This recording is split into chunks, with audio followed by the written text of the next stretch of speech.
everyone with an interest in NASH, or more broadly, fatty liver disease, Surf's Up, Season 4, Episode 33 of Surfing the NASH Tsunami, continuing our month-long look at what we learned at the EASL Congress, starts now.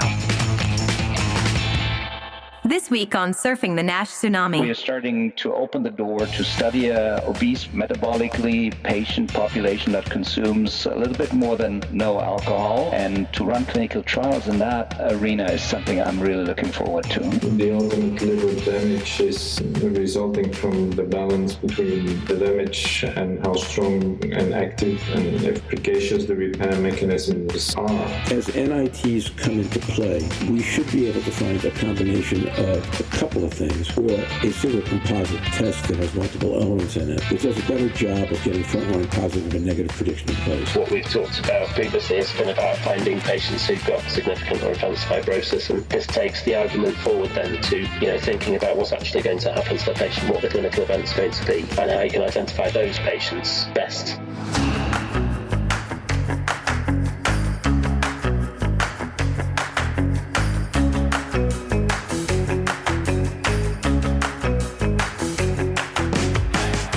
Over the last weekend in June, the EASL Congress in Vienna, Austria, and the American Diabetes Association meeting in San Diego, California, yielded exciting new information and data on major advances in drug development, non-invasive testing for steatotic liver disease, specific implementation of clinical care pathways, and major advances in AI-assisted histopathology.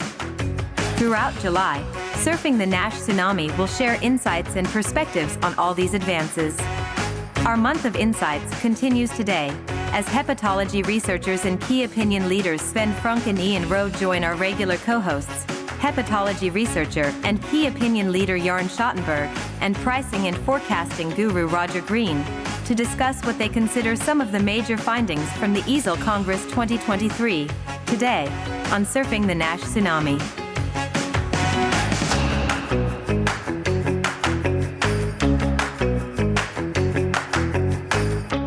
So welcome to day 3 of our review of a rather amazing month of findings. Last week, we had Stephen Harrison joining us to talk about drug development. And today, Jörn is still here, Louise is still in the Outback. And we have Sven Francque and Ian Rowe joining us to talk about what they consider some of the most telling and important findings of the meeting. And we each picked a couple of things. We'll talk about them, and we'll see what areas we cover. But let me say good evening to everybody first. Sven, how are you this evening? I'm fine, Roger. Thank you. Delighted to have you with us. Thank you for joining. And Jörn? You good? I'm terrific. Thanks, Roger. For those who were with us last week, Jörn is not nearly as sweltering as he was for last week's podcast. His temperature's probably dropped about 8 or 9 degrees Celsius, which is a world of difference, as we all know. And then, Ian, how are you this evening? I'm good. I'm quite jealous of the sweltering European conditions. It's about 19 degrees Celsius here in rainy Leeds. I noticed I was tracking your weather because other things were going on there. So you can be jealous. That's good. And we have kind of perfect weather, I think, here. It's middle of the afternoon, but it's about 31 degrees and sun is out and everything's good. So we've set this episode up with a really simple premise, which is I've asked each of these gents to pick 2 or 3 posters or papers from EASL Congress that they thought were worthy of discussion. And after we do icebreakers, we're just going to go ahead and dive in. Icebreaker, real simple, one good thing, personal or professional, that's happened in your life in the last week. Brave one, go first. Oh, I can go first. My daughter is about 18 and has to make a choice for a university, and she passed the exams for medicine and for engineering, so she has the luxury of the choice, but that makes a father very happy. Mm-hmm. Congratulations, Dad, and it obviously gives her a lot to think about, huh? Yeah, absolutely. Yeah. Have you lobbied her one way or the other on this? I've tried to do that, to avoid that, absolutely, to push in nor one nor the other direction. It should be a free choice. But the difficulty is, as she says, it's very difficult for a teenager to know exactly what the job is and what the studies are. So it's making a choice, but you do not really know what the true content of it is, not the studies and not the jobs thereafter. So it's difficult for a teenager to make a choice, as far as you're not having a specific passion for something that has always been your choice. Congratulations on doing good work and staying out of this decision and not lobbying hard, and I hope that she finds a way to get to a good place. Who wants to go next? Oh, maybe I'll go next. And it's maybe not so much of a highlight, but we're in the middle of strikes for junior doctors and soon for senior doctors starting on Thursday. And I think what Sven says about not knowing what you get into when you're a teenager is absolutely right. Sometimes it's better not to know what the future holds, but there are difficult times here in the UK at the moment. Yeah, we've been reading stories about that here. They've got headlines like NHS is falling apart, the typical low-key American way of looking at that. So yeah, that's quite a challenge, eh? Okay. Jörn, I doubt you can top that, but I'm not going to dare you. I don't. I feel with Ian, you want to take care of those patients. We're facing a severe nursing staff shortage here. So that's the downside on the medical system. Not enough nursing staff to open all the beds. And so closures are on for every day. That's not so happy. Professional news. Privately, we had a barbecue over at a friend's house on the weekend. Longtime friends that stayed in Singapore now to move to Hong Kong. One German, one Asian, now spent the weekend here, so it was good to get together and just have a barbecue. Kids running in the garden. Happy times. That's fantastic. So my good news is I got to spend a delightful afternoon, Saturday afternoon, with our granddaughter. The more sobering news is what happened at the end of that. For those of you who follow U.S. weather horror stories, I live in a town called New Hope, which is about 5 miles from a town called Washington Crossing, where 7 people died in floods late on Saturday afternoon. We were actually on the road about a mile from where all that happened. Fortunately, I was able to figure out how to take higher ground and get out of trouble. But it's a sobering, a horrible thing for community. 2 of the people who were lost were a 2-year-old girl and her 9-month-old brother and their mom. So a tough event. It leaves me with real empathy for them and a little bit of gratitude that we were not about a mile further into that drive than we were, because I don't know what would have happened. But we're here, and we have a lot to be thankful for. And I think that's an important memory in its own right. With that, Sven, if you want to spend a little bit of time talking about nomenclature, I think that would be a good place to start. I think we should a little bit. I asked Ian when we were offline, whether he's changed his wording with regards to patients. And I guess I'd ask Sven the same thing. I'll be interested to learn. Yes, Sven, in his note on what we might talk about today, suggested we might talk about nomenclature. So I'll let you start where you want to, and then we'll go back to Jörn's question. Of course, I can start with the fact that in the end, after a long global Delphi consensus process, we finally reached at least the end result of consensus process, which does not mean, of course, that it's the end of the whole story, but I think it's a milestone where the consensus finally was to, first of all, have the overarching term of steatotic liver disease. And I think it's very important to emphasize that it's not meant to reclassify whatever disease, but it's just to make everybody think every time that when there is liver steatosis, you should think of all the different causes of steatosis and not just pick out one and then forget all the others. So that's mainly the aim of the overarching term of steatotic liver disease. And then when it comes specifically to NAFLD, then of course the replacement term is MASLD, but it's not just the replacement term, it comes with the definition, like also the NAFLD proposal came with the definition. So I think that's important that we finally tell that it's steatosis in the context of metabolic dysfunction and provide the definition of that is practical. None of these definitions is perfect, but it's practical. So that's an important step, I think. What is also important in the new nomenclature is, and I think that's a true advantage, is that clearly it does allow you to combine the metabolic dysfunction associated problems with other causes. In NAFLD, it was a diagnosis of exclusion. So although we all realized that you could combine these different things in terms of making a formal diagnosis, you couldn't. And that has also had some influence on the research that we have been doing all over these years. Now you can clearly say, okay, this patient has metabolic dysfunction associated liver disease, has something else at the same time, and you can analyze separately those combined entities. Of course, one of the most frequent combinations is the use of alcohol and metabolic risk factors. The Delphi panel in the end felt that this combination is so frequent and so important that it needed a separate name, which is the MetALD. But here again, the most important thing is it's a combination of causes, and you should not ignore nor one nor the other. So that are, to me, the most important takeaways from the nomenclature and the tools it gives us to improve on some of the issues that we had with NAFLD in the past. And then, of course, it's the term steatotic instead of fatty, because for a substantial part of the patient population that is stigmatizing or felt as stigmatizing. So it was thought that we should get rid of that, and that's why it's the more neutral scientific term steatotic, and we get rid of the fatty as a stigmatizing term. So thank you, Sven. I think that's an excellent summary of a whole bunch of stuff in a hurry. I will tell you parenthetically that if we've been trying to figure out what to do with the name of this podcast, I've given everybody the same puzzle, which is, can you say the words steatotic tsunami 5 times fast? And I've not yet found anyone who can do it, including me, and I'm usually pretty good at that stuff. So it won't be steatotic tsunami, No, huh? it will not be the steatotic tsunami or the tsunami steatos, however you want to say it. It's not going to be that, right? I think Sven summarized it very nicely. You know, the part I'm excited about is I think we are starting to open the door to study a obese, metabolically patient population that consumes a little bit more than no alcohol, and to run clinical trials in that arena is something I'm really looking forward to. So I think the nomenclature opens up opportunities here for patients and drug development.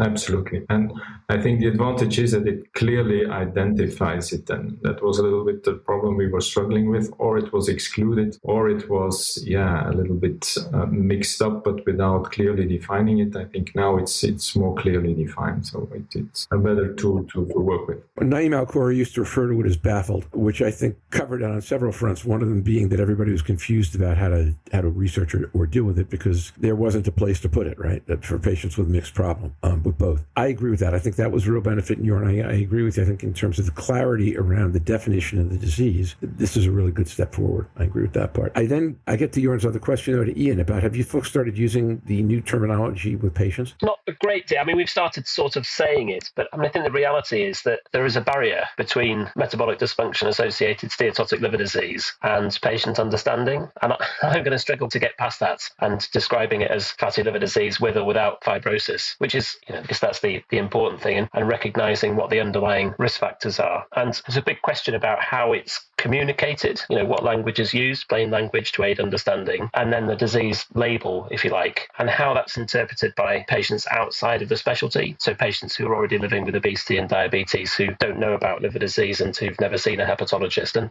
there's a huge amount of work to do there. We know that we only know a very small proportion of the patients and what the impact is of, the language and the words that are used, and the explanations that are given outside of specialty practice, I think it's one of many next steps. Jörn, have you started using the terminology with patients yet? And how's it working for you if you are? Not fully. I think in the patient engagement, really nothing has changed. In the clinical trials that I'm running, also the nomenclature is not important. Here we struggle with NITs, with biopsy, with safety and these type of issues. It's the reaching outside of the field. It's getting the primary care physicians, I think, Ian, you mentioned that, to buy in. And as Sven said, to define it positively and say this is metabolic liver disease is a big step forward. And it's also, as Sven said, a patient-driven decision, not using fat in the name. So I think when I talk to physicians, I gave 2 talks more recently, and I spend 5 to 10 minutes trying to, explain them how we got there, why we did this, and not just mention the name change, try to dwell on that a little bit, and then followed up with some new data. But I think when we talk to peers, that's important, and that's where I spend more time. I guess if I have a concern about this, and I do, there are 2 of them, and they're both about impact. But the specific one that's more important, well, they're both important, but one can easily be disproven. The other's going to have to get worked out over time, which is exactly what you just said, Jörn and Ian, which is this is not an easy concept to communicate. And we've traded off the risk that some people would be stigmatized for making this really easy to explain. I was told that I'm not empathic when I made that comment to a certain patient advocate, but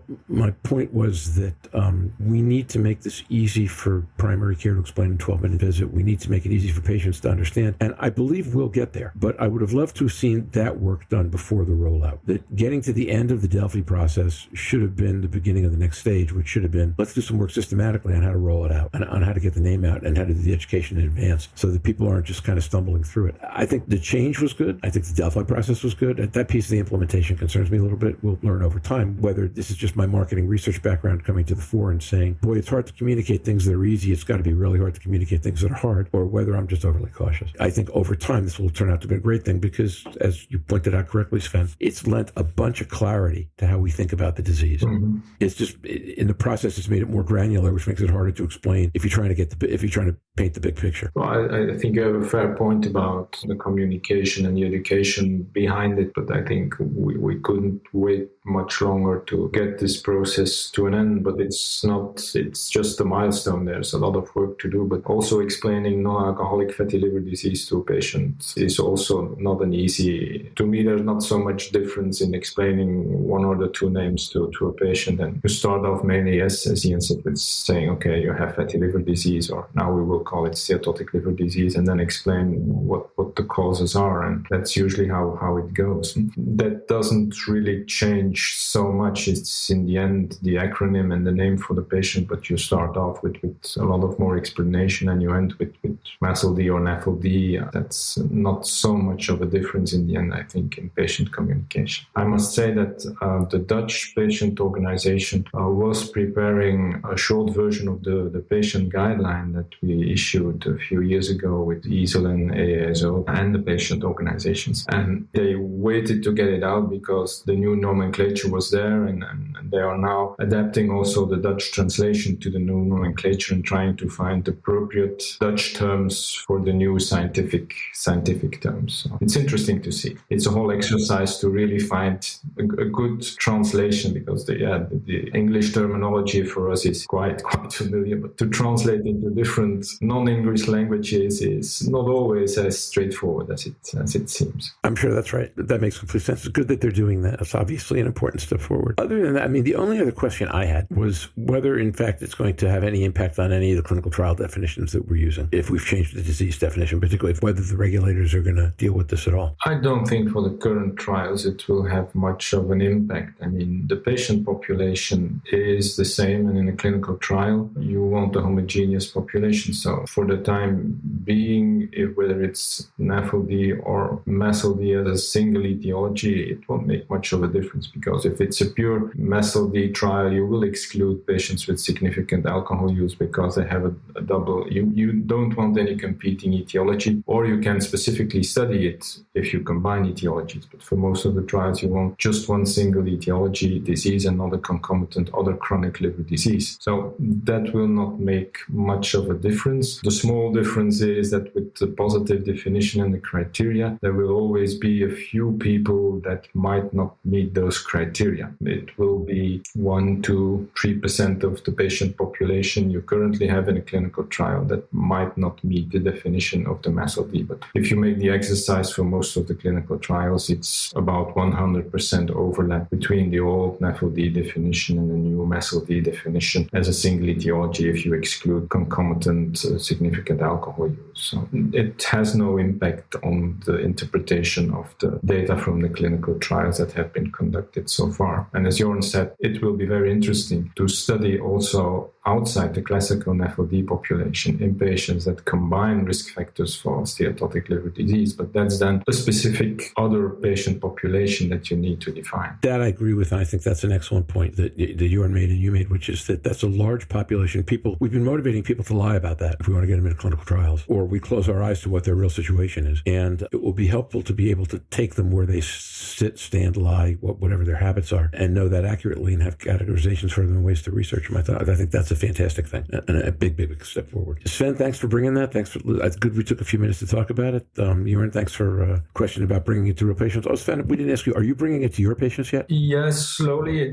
As I said, struggling a little bit with appropriate Dutch translation of the scientific terminology. So there's no consensus yet on how, well, you have some variations on the words to use. But as I said, I mainly start, as Ian said, with explaining about steatotic liver disease and the causes, and then you come to say what the name is, and then they understand. So I'm gradually introducing the new nomenclature. Good. Then if everyone's on a good path, and we'll get to a good place. With that, Ian, pick us something you want to take us to. Well, why don't we go to identification of patients in non-hepatology practice from Hong Kong? That seems like a good place to start. I guess to follow on from the nomenclature, hepatology have spent, lots of years, 50 years, making what is very straightforward medical practice usually look very difficult, like it has to be done in specialist centres. And the reality, I can see Sven and Jörn, I hope, smiling, but we have to make it more straightforward to translate it into the primary care setting, which is where the need of patients is currently not being met, certainly in disease identification. And I guess that this trial that was presented by Vincent Wong is one step to do that. So this was about using automated fibrosis score calculation and then electronic reminder messages to identify patients with type 2 diabetes who are at increased risk of having clinically significant liver disease. And this follows quite a lot of pathway work, a lot of which has come from the UK, but set in a trial context. So randomized controlled trial between or in 5 general medical diabetes clinics in Hong Kong and Malaysia, with patients individually randomized to fibrosis scores, FIB4 and APRI versus routine care, which is essentially no fibrosis testing, and then looking to see whether those patients went on to receive appropriate care. Now, the appropriate care is referral for hepatology care or further specific fibrosis assessment, and I think that it's an interesting intermediary step, but it's still some way away from a clinically important endpoint. And perhaps not that surprisingly, if you do automated testing for fibrosis scores, then you find more people who've got elevated scores, and it was a lot more, so instead of finding there were 130 in the control group, there were 130 in the control group with elevated scores, but very few of them were actually referred into specialty practice, 3%. Now, in the intervention arm, it was still relatively low, so still 30% of patients were being referred into specialty practice, hepatology care or further fibrosis assessment, meaning that 2/3 weren't, despite fibrosis testing and repeated electronic reminders. Prevalence of advanced disease was really pretty low, as you might expect. It was estimated at 2% in the intervention group, but that included all patients who had a FibroScan of more than 10 kilopascals, which in terms of a low risk, low prevalence population will probably be an overestimate of true disease. So it's the first step to looking at how this might actually be done in a pragmatic way, using automated calculation of scores and electronic reminders to try and get the right patients into specialty practice. The gap between that and getting all of those patients to be seen in hepatology services is still quite big. So there's still a lot of work to be done in these pathways to try and find those patients who we think really need to be seen so that in time they can receive appropriate treatments. So I think it's a good start. It's the right sort of study to be doing. It's done in a trial framework to really estimate what the benefits of these approaches are or will be, but it shows us that we've still got lots of work to do. I found that also a very, very interesting study and enlightening. The fact that it's also with the trial design makes the information, I think, very, very valuable. What struck me a little bit was not just the fact that only 1 out of 3 patients with a higher score was effectively referred for further testing, but in the end, from those that were referred for further testing, only very few were positive in the end with the second line test of, if I remember well, it was liver stiffness measurement that was done as at the hepatology practice for assessing the degree of fibrosis. So it's challenging a little bit the approach based on scores, and here the FibroScan was situated in hepatology practices. If so many patients are referred to hepatology practice, but in the end so many come back with a negative result, then probably we should think about what the appropriate strategy is and where second-line testing, first-line testing should be performed. I think the message was a little bit double in my interpretation. You have a huge proportion of patients that should have a second-line testing, never get a second-line testing. But the second-line testing and the hepatology referral comes back with very few patients that are, let's say, true positive as far as can be judged on the liver stiffness measurements updates. It's difficult to find the right balance there and to have the message right that comes out of this study, but it's a very interesting study, and the randomization trial design, I find it fantastic to see those results coming from such a more robust trial design. I just pulled up the abstract again, and I agree with both Ian and Sven. It's very interesting. I think the very low rate of greater 10 kilopascal or cirrhosis is reflective of a pretty broad population. This is not loads of patients with above 10 kilopascal outside of specialist care. The one thing that you could say, Sven, is that we've linked FIB4 to outcomes. So in particular in the high FIB4 category, liver outcomes, but I remember a number of analyses that also looked at the intermediate stage stage for like cardiovascular and not necessarily liver, but all-cause mortality increased. So if we take a step back and say we use FIB4 and we just want to preventively manage these patients, that's probably a good thing for the system. It's not the liver doctor is probably the most urgently needed, but I think you could take an approach like that. And then the second thing is, I think if we have therapy at one point, the granularity of picking up those patients will be higher. Then physicians will start to do more workup instead of offering only intervention in so little patients. I think those two thoughts come to my mind. There are probably two things, Jörn, what I don't remember exactly from Vincent's presentation, but I think it was an unselected population, mainly in general practice and part in diabetes clinics, but also in general practice, which means that in general practice there's probably no pre-selection on risk factors, which could probably explain that in the end you have many patients with high scores that do not really have advanced liver disease. I agree obviously with what you say on the FIB4. The problem a little bit is that we have indeed linked with FIB4 with outcomes, and you have the big studies from Hanne Sackström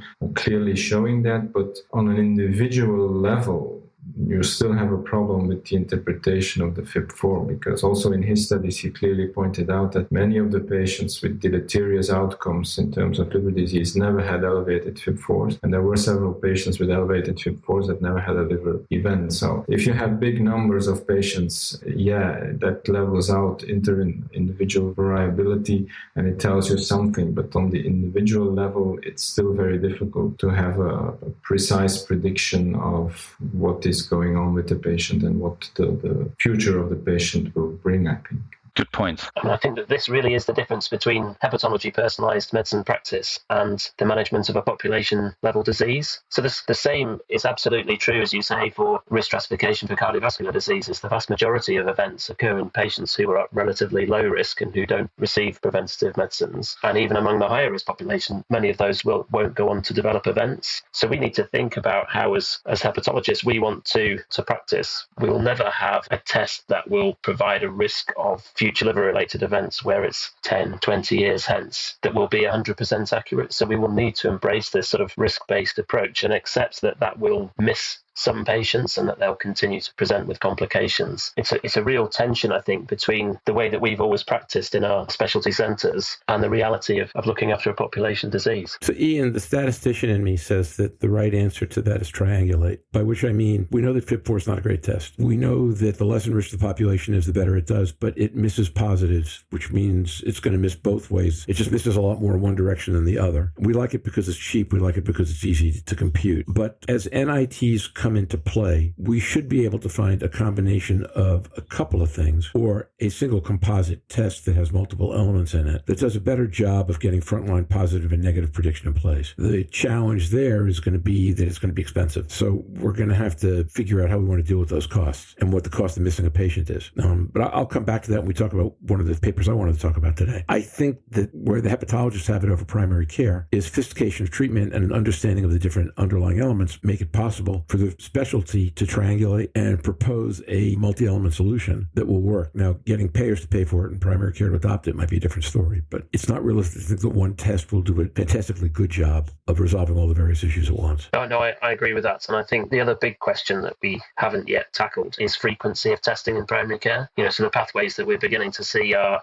these are essentially cross-sectional analyses of looking for advanced disease or advanced fibrosis or whatever it is that they're looking for, depending on the pathway in question. And then the question comes is how frequently they need to be repeated, because if we're talking about one or then multiple tests, then the cost will build up quickly. Particularly if you're doing them, the EASL guideline is suggesting really quite frequent testing, which I think will be a struggle in the real world. I think we'll see some more data from the European consortia. There's both the Liver Screen Consortium and there is now, I hope in the near future, EU consortia, which Sven and I, among others, are participating, which we're going to generate more evidence, also looking at general and selected populations. So So it's not an easy question to answer. I mean, maybe the MET-ALD, again, is something that if we want to really make a difference for liver endpoints is something that we can focus on a little bit more. And there the nomenclature probably helps us also. I think I agree with everything you just said. Each individual piece I think I agree with, which is fantastic and unusual. So that's great. So one of the things that we talked about last week that I think was really interesting, Stephen raised the idea that he believes that FGF21s will be proven to be efficacious agents in compensated cirrhosis. And then the question becomes, if that's the case, we'll start screening for compensated cirrhosis if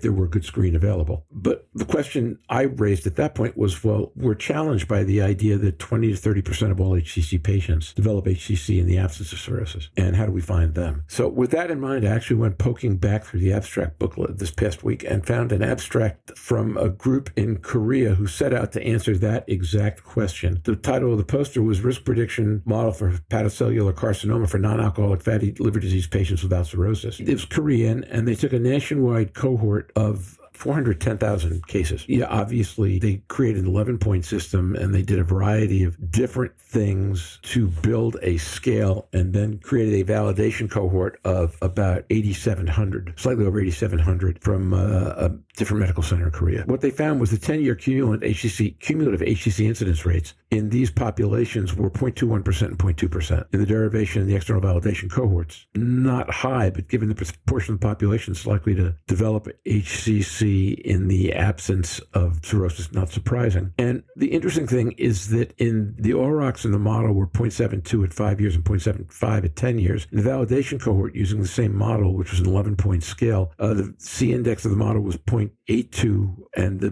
OROX were 0.79 at 5 years and 0.84 at 10 years. They describe calibration as satisfactory. It's only a poster, so you don't get to ask a lot of questions. And although they had an 11-point scale, they had a group called moderate risk at 7 and above on the scale. What's that's suggestive of as a starting point is that we might be able to get to somewhere worth being. And that becomes, I think, helpful because if you ask yourself, where are we going to have the greatest impact fastest? If you get drugs for compensated cirrhosis, we're going to work a lot harder at screening people. And then we're going to ask ourselves, are we missing HCC patients? Because HCC ultimately, as Jeff McIntyre says, in the end, we're all treating liver cancer. And I think it's not quite that simple, which is what my other poster will talk about. But in treating liver cancer, we need to start to think about how do we deal with patients who are non-cirrhotic as well. So I thought this was a promising start. Poster number is THU 417, I think. And I just thought it was a kind of contribution to the general concept. Yeah, I think that's an interesting poster, Roger. We're in the process of applying for research funding to do a similar thing, to try and identify risk factors and develop a score to find patients with non-cirrhotic NAFLD who are at risk of developing HCC, to quantify that and to consider how that information might be used. I guess the difficulty in this more general population,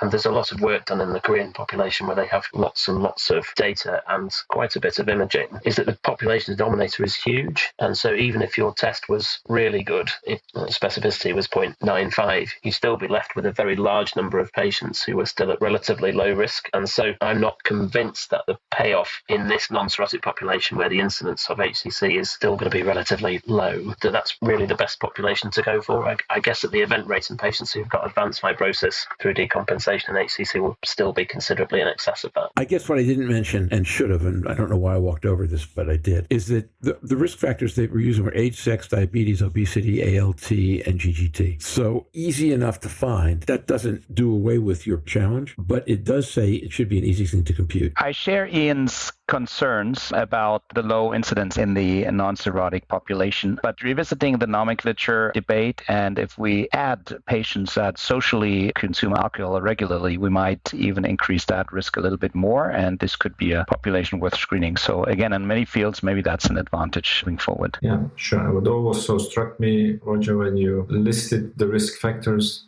these are the risk factors for advanced fibrosis.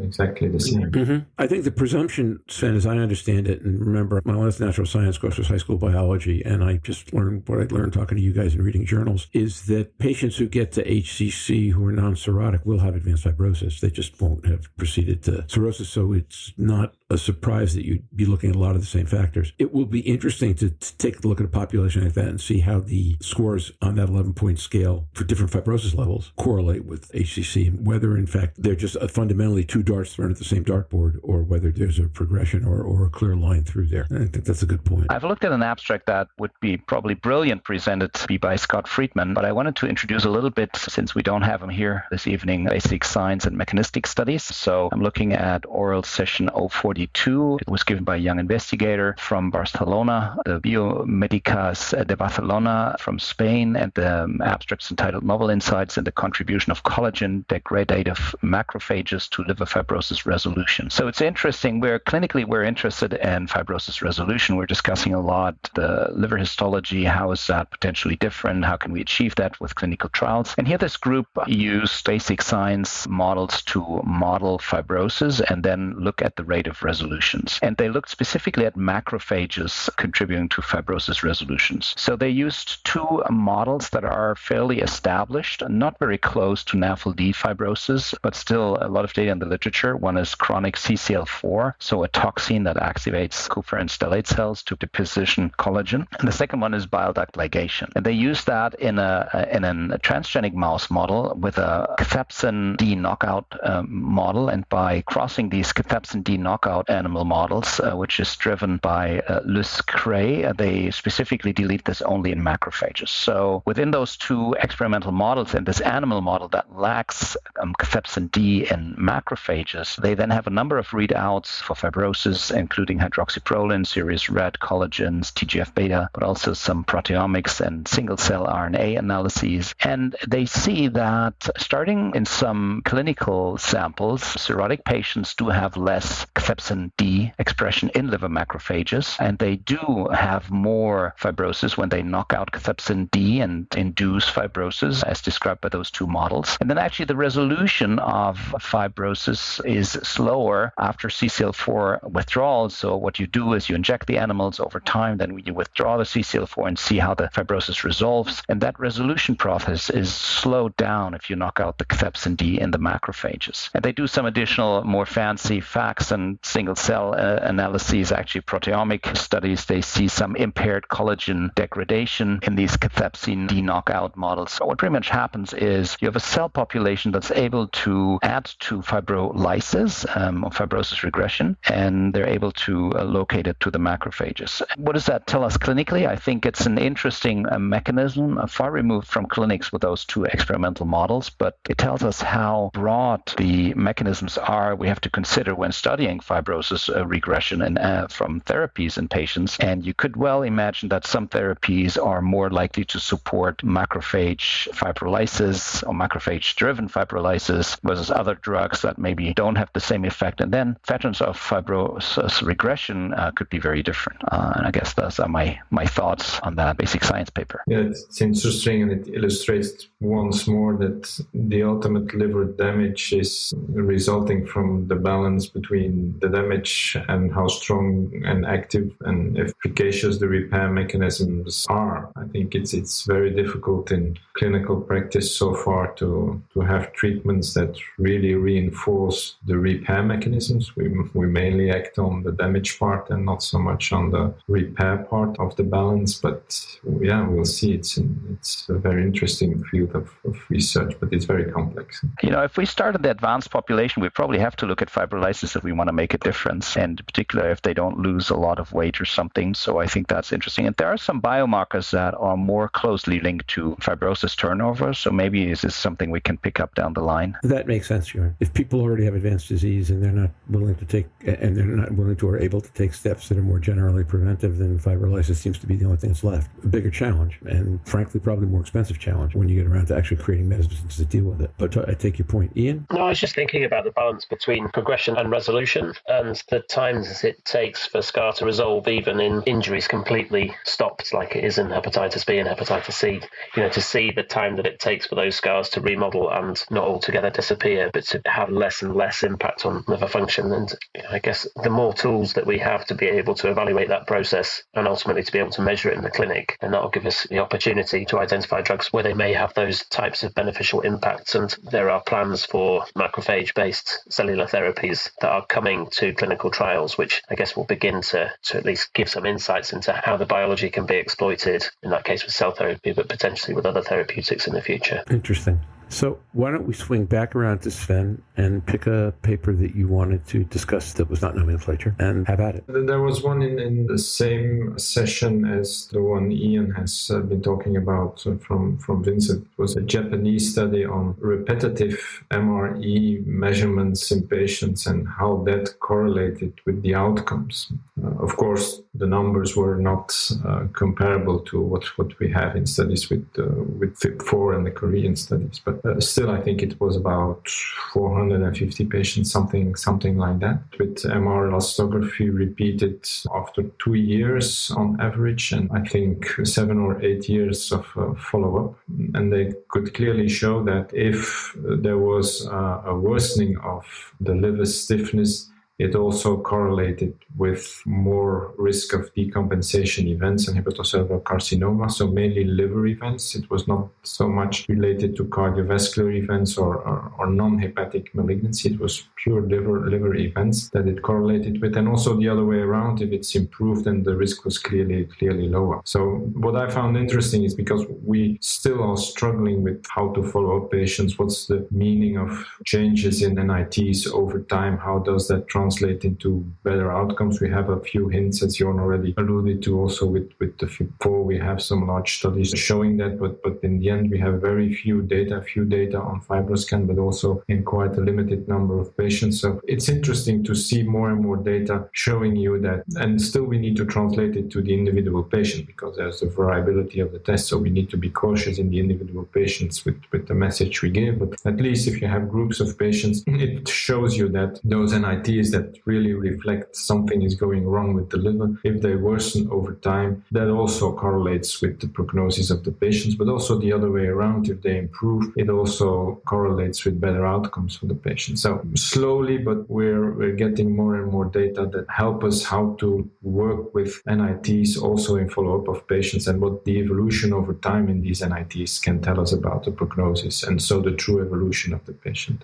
That is something I still find very interesting. But again, as I said, translating it to the individual patient and what the message to an individual patient should be when he has an NIT that worsens or improves, I think we still have a lot of work to do there. But yeah, those kind of data are helping to move the field forward with that issue. I missed part of that presentation, but I agree with Sven. It's a very important study. I'm always a little jealous when I see those repetitive MR imaging studies because my access to MR is not as, strong as some of these Asian or US investigators. I share the frustration. So I thought if I had hands-on more, we're pretty much only able to do it within clinical trials. Just going to have to come spend another year in the States, Jörn.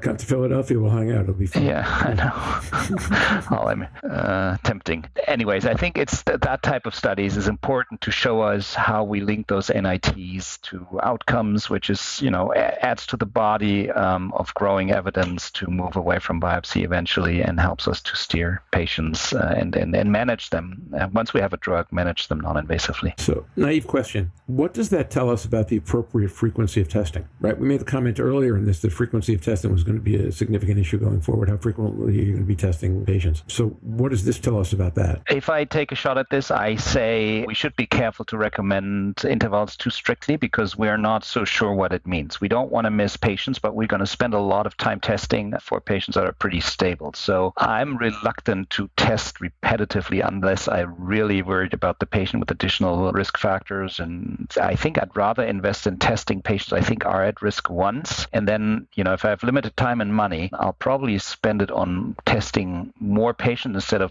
testing less patients repeatedly. I'm not sure you can say it that way, but you also have to think about resources. That was part of the source of my question. You got two sets of resources, right? You've got patient attention and credibility, and you've got dollars. So the point that the study made, one point the study made to me was that once we've identified people who are at a certain point in disease, repeat NITs will tell us how much risk they're at and how aggressively they need to be treated. But then, as you point out, that's not cheap, and where's it going to come from? I think that's going to be a dilemma as we go forward, and we have a peculiar American view to that, which is we test everybody all the time. time if we think we have to, until the insurers tell us no. But that's only the Americans. I don't think anybody else operates that way, nor do I think the Americans should even. But that's why I get to questions like that. Ian, you laughed. Either I said something funny or... Well, so two things. One is that I'm not particularly jealous about not having MRE. We've got lots of other ways to spend our money. The second thing was the rate of events in the progressor arm is high, but the number of events is very small. So for decompensated cirrhosis, I think there were 5 patients who decompensated, and that could easily be, it's quite difficult to tell from the plots that are in the abstracts, but that looks like it might be fewer than there are in the non-progressor curve, which comes back to that discussion about,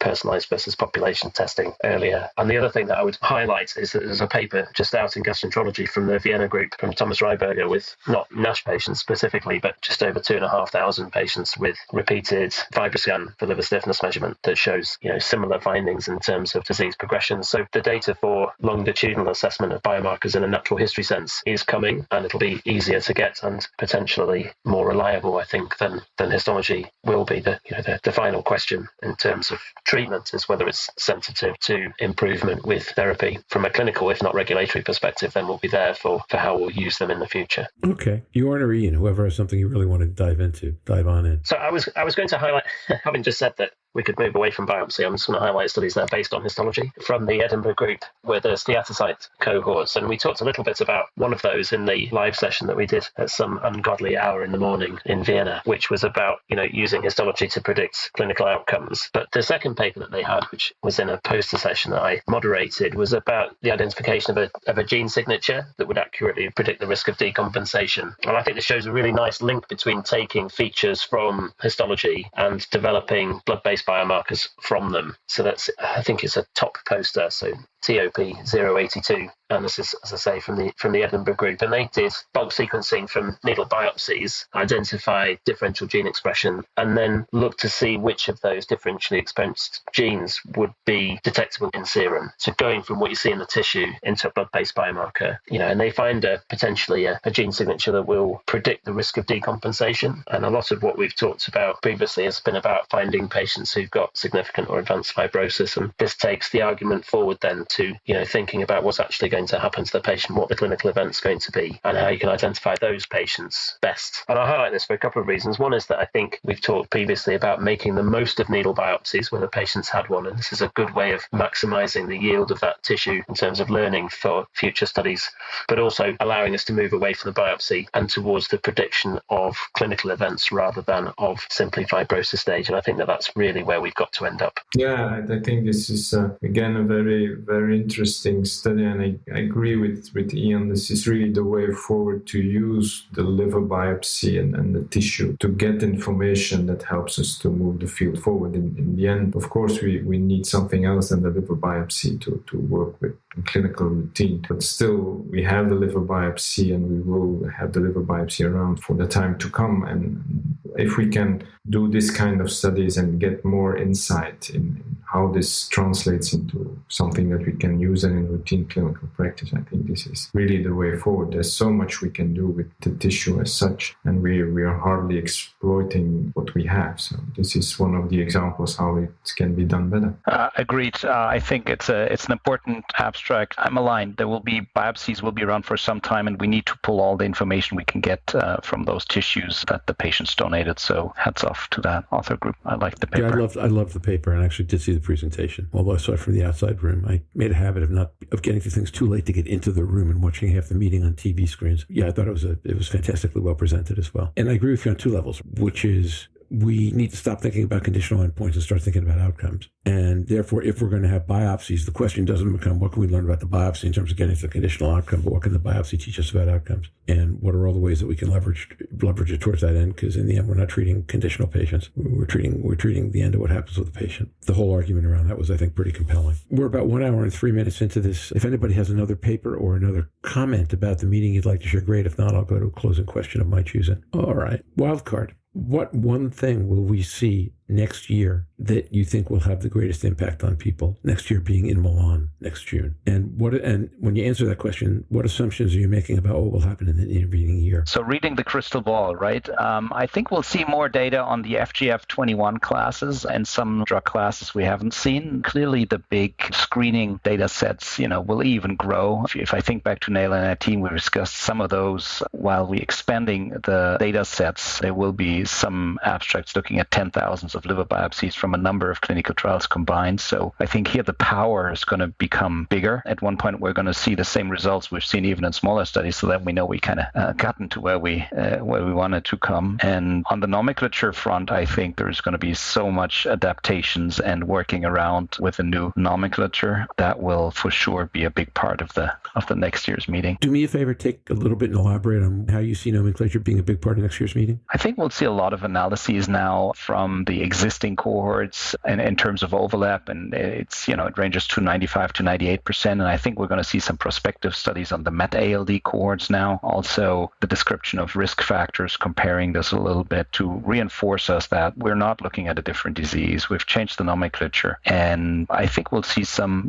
public health studies on perceptions among patients, clinicians. I think there will be a lot of those type of analyses. Cool. That all sounds like fun. Okay, Sven or Ian, something we'll see in 12 months that will be eye-popping important. I'm not Madame Blanche, of course, and Jörn already covered quite a lot of exciting things that for sure are going on. I'm also counting on what the big cohorts combined with the powerful tools we are more and more having to analyze data, what they will tell us. Biopsy and other data combined, I think the data analysis tools are very powerful. We still need to learn to work with them, but I think that's also something that could come up with some surprises and new insights in the near future, next year or in the years to come for sure. Yeah, famed for my lack of imagination, and gazing into a crystal ball is a good illustration of why I should never be asked to draw anything that's other than a straight line.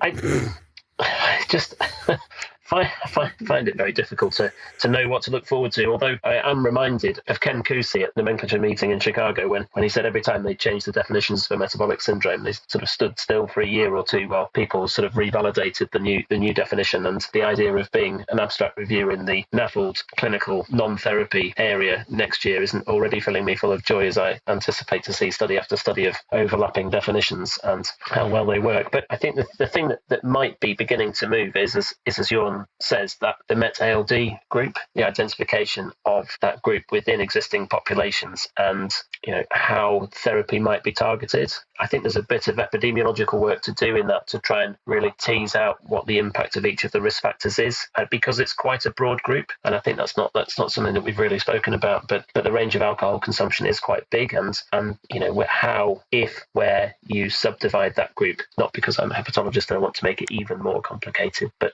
where you subdivide that group so that you target your therapies most effectively. I think that's something I'll look forward to seeing how people begin to tackle that problem. That's interesting. I think of you as a splitter more than a lumper, so that makes a lot of sense that you would go to a splitter solution. I think that's great. I've got two. Reading between the lines in terms of how I understand trials are developing, I'm going to step back into Jörn's FGF21s, and I'm going to say I'm hoping we'll see something about cirrhosis next year, either from the FGF21s or maybe from Alpine 4, that shows us that there is a path forward for compensated cirrhotics. It's a crying need. It's the place we can make the fastest impact, and I'd like to believe we're close. And if we're close, those are the most obvious places to look. Second, I think one of the things that happened this year, and it goes, Ian, back to the paper you talked about, but post your presentation, but several others, focusing on the kinds of pictures that we can now create through AI. And some of those visual representations are rather exceptional. Histo had some, Selvia had some, I think Pharminist had some. And the more we can visualize about the disease, I think the better the questions we'll get. So I'm very hopeful that whole area will push forward, and it will make us a lot smarter and a lot more granular. Even though I'm a lumper at heart, I'll be a splitter on that one. I think a more granular understanding of the liver is a good thing. So with that,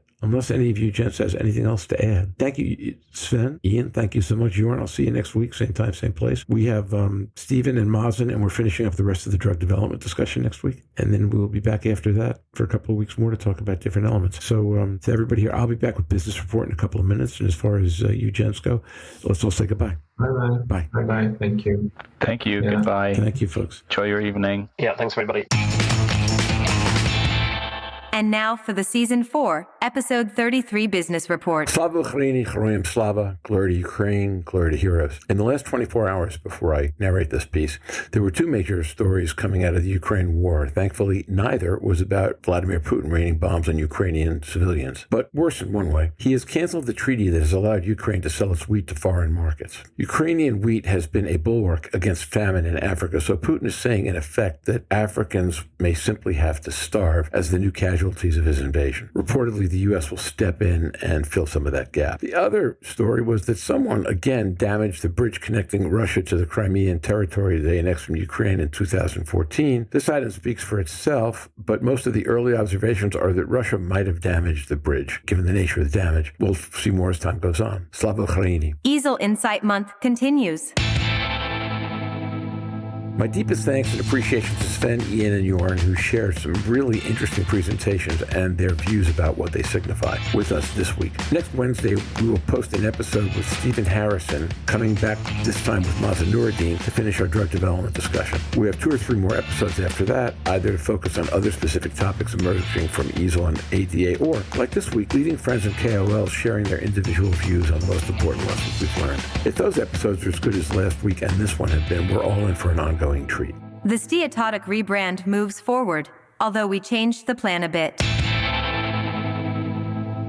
We decided not to send out a questionnaire on the new name after our communications consultants on the core KOL team individually all came back with the same answer. Now we're working on revising graphics and considering how else to best leverage the new brand. Watch this space in August for more details. I expect we'll roll something out before Labor Day in the U.S.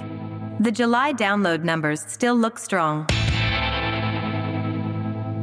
Last week, I shared that the first 9 days of July averaged well over 300 downloads per day, which put us on the track for our third 10,000 downloads per month this year. As of tonight, our first 16 days have yielded almost 6,000 downloads, which keeps us ahead of that pace, although half of them came in a 5-day period. We still look good for 10,000, however, particularly given how robust I anticipate response to the next 2 episodes will be. Our Vault conversation looks back at ILC 2022 once again.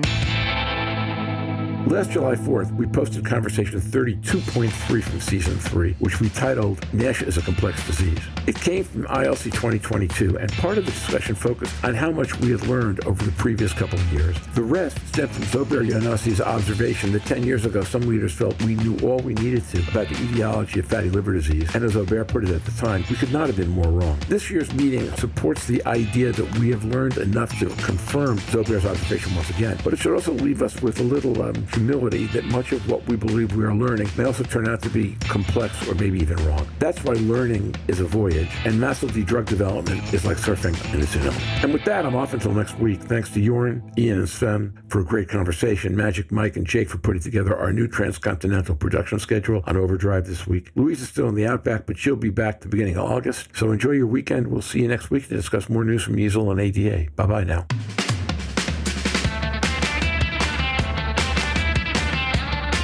Have any questions for the surfers? You can send them to surfingnash.com, and we will answer on the podcast or the website.